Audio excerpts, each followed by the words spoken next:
Wah, sangat mengejutkan ya, karena itu apa namanya, kita lihat kehidupan rumah tangganya sepertinya romantis. Yang satu pasangannya ganteng, yang satu pasangannya cantik.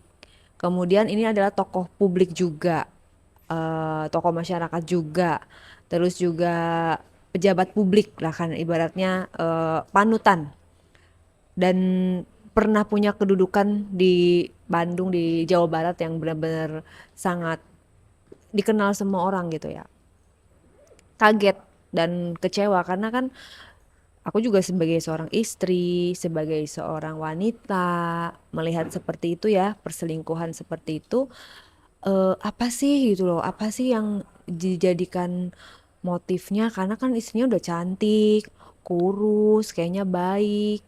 Apalagi permasalahan semenjak yang mereka berdua kehilangan anak gitu kan, itu kan bisa menjadikan mereka lebih apa namanya, lebih saling menguatkan lagi gitu ya, saling menguatkan lagi sebagai seorang istri dan suami. Tapi memang gak bisa dipungkiri, yang namanya godaan tahta, harta, wanita itu selalu ada. Apalagi beliau kan menjabat, tahtanya juga dapat, hartanya juga ada, ya kan? Terus pasti banyak wanita-wanita yang datang gitu, maksudnya banyak wanita-wanita yang mungkin juga dalam tanda kutip menggoda, atau juga beliau yang juga mungkin tergoda, ya kita nggak tahu ya kebenarannya seperti apa, kita tunggu aja nih klarifikasinya, karena walau bagaimanapun harus diklarifikasi. Ini harus diklarifikasi karena ini, karena beliau adalah menyangkut tokoh publik yang mana pernah menjabat gitu loh. Pejabat publik harus ada statement. Ini sebenarnya benar atau tidaknya secara detail, jangan sampai menjadi citra buruk gitu ya. Citra buruk bagi contoh gitu loh, bahwa pemimpin-pemimpin kita ternyata perilakunya seperti ini ya gitu. Jadi masyarakat kan nanti menilai, masyarakat jangan sampai mengikuti jejak seperti itu. Kalau memang tidak benar, tolong bilang bahwa itu tidak benar, bagian mana saja yang tidak benar secara detail. Jangan kayak ngambang, kayak oh ya itu tidak benar, terus tidak ada penjelasan lebih lanjut. Artinya harus speak up kalau memang gak benar, karena kalau diam saja dianggapnya benar, kita masyarakat menganggapnya oh lu diam aja nih, dia diam aja nih berarti benar kali kan gitu. Jadi dalam waktu dekat ini harus ada statement seperti itu, dan dari pihak wanitanya juga ya harus menjelaskan secara detail, karena itu nanti kalau memang tidak bisa dibuktikan kebenarannya jatuhnya fitnah gitu ya, karena kan fitnah itu lebih kejam dari pembunuhan. Nggak boleh kita fitnah harus disertakan dengan bukti. Zaman sekarang itu kan tidak ada bukti sama dengan hoax. Nah, jadi kedua belah pihak ini harus dipertanggungjawabkan statement-statementnya seperti itu. Juga sempat dia mengatakan bahwa ini benar adalah fitnah. Ini Hmm. adalah seperti berita yang didaur ulang, dalam arti ketika si wanita ini urusannya hanya uang, dia Hmm. minta bantuan ketika masih kuliah. Oke. Kakak sendiri melihatnya apakah benar dalam Mm-mm. banyaknya para pejabat ini godaannya dari orang-orang yang memang satu Mm-mm. mungkin tujuannya menjatuhkan, satu lagi mungkin memang kenal atau Mm-mm. tidaknya. Kakak sendiri pendapat dengan orang banyak menggoda, yang menggoda di luar sana ani-ani, Mm-mm. yang mungkin orang yang tidak kuat mentalnya akan tergoda gitu. Oke, nah ini masih sumir ya, karena dibilangnya katanya minta bantuan, seperti kasus yang didaur ulang. Terus ini kejadian berapa, 4 tahun lalu. Nah ini kita belum bisa mengartikan apa sih sebenarnya, karena ini terlalu umum gitu loh, maksudnya harus ada penjelasan lebih lanjut. Terus yang terkait dengan godaan zaman sekarang kan lagi banyak nih fenomena ani-ani dengan para pejabat-pejabat oknum, ya kita bilang oknum pejabat tinggi. Itu tidak bisa dipungkiri, memang kurang lebihnya ada yang seperti itu. Nah, beliau harus bisa membuktikan bahwa memang tidak terlibat hal-hal yang seperti itu. Gitu. Nah, kalau dibilang katanya meminta bantuan ataupun menerima bantuan ataupun memberikan bantuan, bantuannya yang seperti apa? gitu kan. Di sini tidak jelas bantuannya, bantuan apa, melalui siapa, kepada siapa, awalnya seperti apa, kronologinya bagaimana, kenalnya di mana, apakah di sosial media, apakah dari DM. Terus kalau misalnya minta bantuan, kenapa dia doang yang dibantu, sementara banyak, ya kan, yang lebih membutuhkan, yang memang layak. Oke, alasannya apa membantu? Oke, misalnya dia, oke aku akan bantu nih orang ini. Alasannya apa? Dasarnya apa? Gitu kan. Nah, kita kan pengen tahu karena Bapak pejabat publik gitu loh.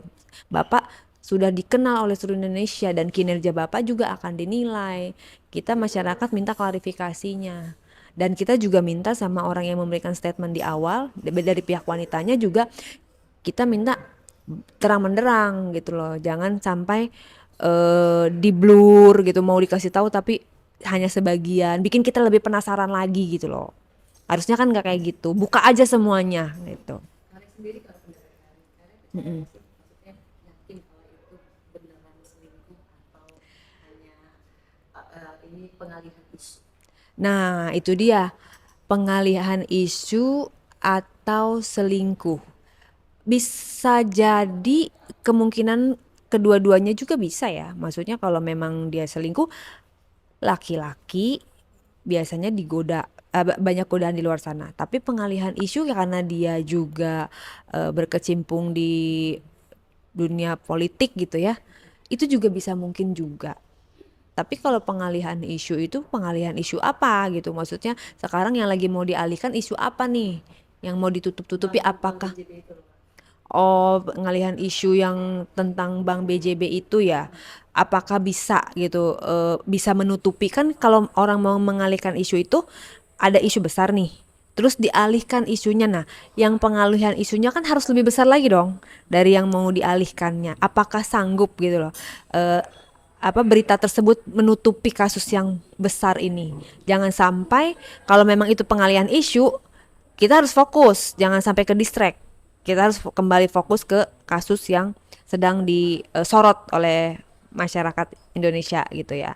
Tapi kalau memang itu perselingkuhan ya, fakta yang sebenarnya seperti apa itu juga harus dibuktikan kayak gitu. Mau pokoknya intinya mau pengalihan isu, mau nggak pengalihan isu, apapun kebenarannya harus diungkap. Karena sekarang semua udah zaman buka-bukaan gitu loh. Mau kita pribadi, mau kita public figure, mau kita pejabat, jangan ada ditutup-tutupi. Mm-mm. sebagai public figure gitu. Mm-mm. Karena juga melihat teman-teman sejawat kakak Mm-mm. gitu yang pernah menimpa isu perselingkuhan gitu. Mm-mm. Bagaimanapun juga kan walaupun kaitannya pejabat dia kan juga menginspirasi sebagai public figure juga kan. Mm-mm. Prediksi kakak biasanya kalau public figure yang udah terkena isu masalah perselingkuhan ini karirnya itu seperti apa sih? Karirnya biasanya ya dia akan gini ya, kita membangun karir, membranding itu lebih mudah daripada yang sudah tercemar diperbaiki. Nah, itu lebih sulit kan gitu kan memperbaikinya. Nah, itu tergantung dianya, pasti akan sulit karena apa? Citranya sudah mulai eh miring gitu ya. Citranya sudah mulai ada nanti akan ada persepsi, ada orang yang percaya sama ada orang yang nggak percaya. Jadi terbelah dua. Nah, itu adalah tugas berat bagi si pemilik branding, si orang tersebut yang lagi diomongin nih, untuk membuktikan bahwa dia itu benar. Makanya harus klarifikasi untuk bisa memperbaiki nama baiknya. Dan juga mungkin dukungan dari istri ya. Kan istri tersebut nih, kalau misalnya istrinya nanti speak up, itu juga akan mempengaruhi gitu loh. Akan mempengaruhi nama dari Pak RK tersebut. Kalau misalnya istrinya nanti gak setuju, tiba-tiba nanti mungkin membenarkan, itu juga akan mempengaruhi pemberitaan. Nah, kalau misalnya beliau bisa menjaga rumah tangganya dengan baik, nah itu mungkin akan seiring berjalannya waktu akan hilang ya gosip tersebut. Dan misalnya si wanita itu juga tidak lagi speak up, beritanya hilang entah kemana, ya itu berarti akan menjadi angin lalu. Tapi kalau misalnya ini akan digulung terus, digoreng terus, ya ini pasti akan menjadi liar. Jadi harus ada tindakan, entah itu klarifikasi, entah itu apapun itu harus ada kelanjutannya, jangan sampai melebar malah nanti dimanfaatkan oleh orang-orang yang tidak bertanggung jawab. Tapi ngelihat pasti kan seorang istri itu ketika ada perlakuan suami yang tidak menyenangkan dengan perselingkuhan itu pasti kan sakit ya. Mm-mm. Karena sebagai perempuan tuh melihat dengan ibu apa istilahnya yang sudah cantik, Mm-mm. yang juga baik, Mm-mm. Mm-mm. ya akhirnya diperlakukan gitu. Sempat si istri Mm-mm. Sah Mm-mm. mengatakan kalau sampai Ada bapak statement itu ya. berselingkuh, Mm-mm. dia mundur. Ya. Apakah itu juga sependapat dengan Kak Rin? Mm-mm. Oke, di TikTok, di sosial media berseliweran bahwa sang istri pernah berstatement kalau misalnya si bapak itu sampai berselingkuh, beliau nggak terima, beliau pilih mundur, gitu kan. Pada saat itu sebenarnya aku sebenarnya ngefans loh sama ibu itu, karena di usianya itu dia masih tetap terlihat body goals ya, gak apa namanya kurus, terus juga tetap cantik di usianya, tapi masih saja sayangnya harus merasakan hal-hal yang tidak mengenakan, yaitu diduakan, yang diduga-diduakan lah ya, diduga-diduakan oleh sang suami. Aku melihatnya itu pilihan ya. Kalau aku jadi dia, oh, kalau aku kuat aku jalanin, tapi kalau nggak kuat udahan aja, simpel gitu loh. Kalau kalau kamu kuat kamu maafkan, tapi kalau tidak kuat tinggalkan. Karena hati manusia itu tidak bisa dipukul rata. Ada yang kuat demi anak, ada yang bodoh amat, aku nggak kuat, aku pokoknya pengen happy, pengen diri sendiri happy, udah saatnya membahagiakan diri dengan jalannya. Tapi kalau kalau aku jadi dia, mungkin aku akan berikan kesempatan nih. Karena kalau memang ini baru kejadian sekali, kita kasih kesempatan. Kecuali udah berkali-kali baru. Seorang laki-laki itu bisa jujur, Mm-mm. bisa terbuka apapun perlakuan dalam arti tadi perselingkuhan itu pasti nggak sih perselingkuhan itu kan pasti akan terjadi ketika ada kesempatan. Mm-mm. Ketika memang laki-laki itu berselingkuh akan cepat nggak sih seorang perempuan Ketahuan itu juga. memaafkan, Mm. menerima. Mm-mm. Pertama kalau misalnya itu pertama kali laki-laki itu ketahuan selingkuh, pasti awalnya tidak percaya ya, karena mungkin selama ini ditutup-tutupi, pinter juga nih gitu kan, menyembunyikan bangkai yang tidak terlihat, tapi akhirnya ketahuan, kita merasa kecolongan, kita merasa ih selama ini kayaknya gue udah tiap hari ketemu, terus udah gitu nggak ada masalah, nggak pernah cekcok, bahkan romantis gitu kan. Abis itu lah tapi kok masih bisa kecolongan. Nah itulah hebatnya laki-laki. Laki-laki itu bukan bukan mengambil kesempatan dalam kesempitan, tetapi menciptakan kesempatan, bukan mencari kesempatan. Laki-laki kalau udah mau selingkuh, dia akan menciptakan kesempatan ya. Jadi kadang-kadang wah lu mencari-cari kesempatan nih, mumpung istri nggak ada misalnya, mumpung lagi tugas dinas keluar kota misalnya.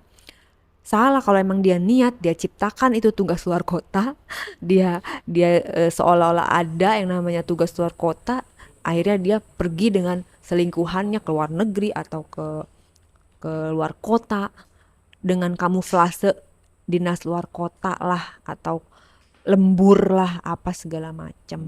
Jadi laki-laki itu selalu ada jalannya. Kita sebagai seorang istri harus pintar membaca insting, gelagat, gestur dari laki-laki. Laki-laki kalau sudah punya ada wanita lain, pasti gesturnya, penampilannya, cara berbicaranya, cara pandangnya, cara main HP-nya, cara makan, cara nafas, cara tidur, semuanya berubah. Pasti ketahuan kalau istrinya yang cerdas. Gitu. Mm-mm. Mm-mm. Mm-mm. Mm-mm. Sebagai istri dia sosok orang yang kuat untuk terlepas ini diduga Mm-mm. betul atau tidak. Oke, jadi sekali lagi terlepas pemberitaan ini kita masih menunggu ya, menunggu kebenaran duduk persoalannya seperti apa, terlepas dari benar atau tidaknya kepada pemberitaan ini kepada Ibu Atalia, tetap semangat, sabar, jangan gegabah dalam menentukan keputusan, jangan emosi.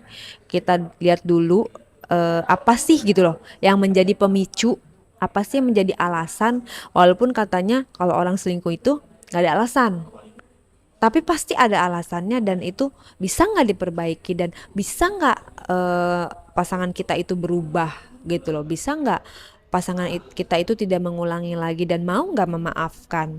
Nah, itu tergantung dari ibu sendiri dan mudah-mudahan bisa membina rumah tangga seutuhnya, karena kalau ada rumah tangga yang retak akan ada yang bersenang-senang di situ.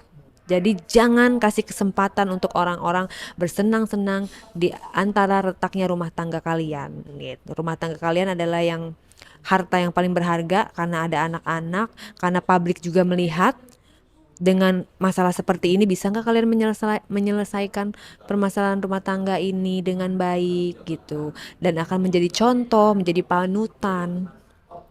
Menurut saya sih kerikil-kerikil di dalam rumah tangga, bumbu-bumbu itu wajar.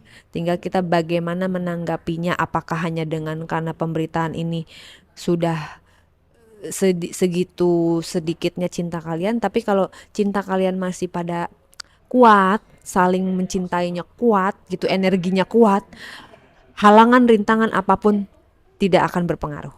Pasti kalian akan tetap langgeng, akan tetap hebat, akan tetap bersih.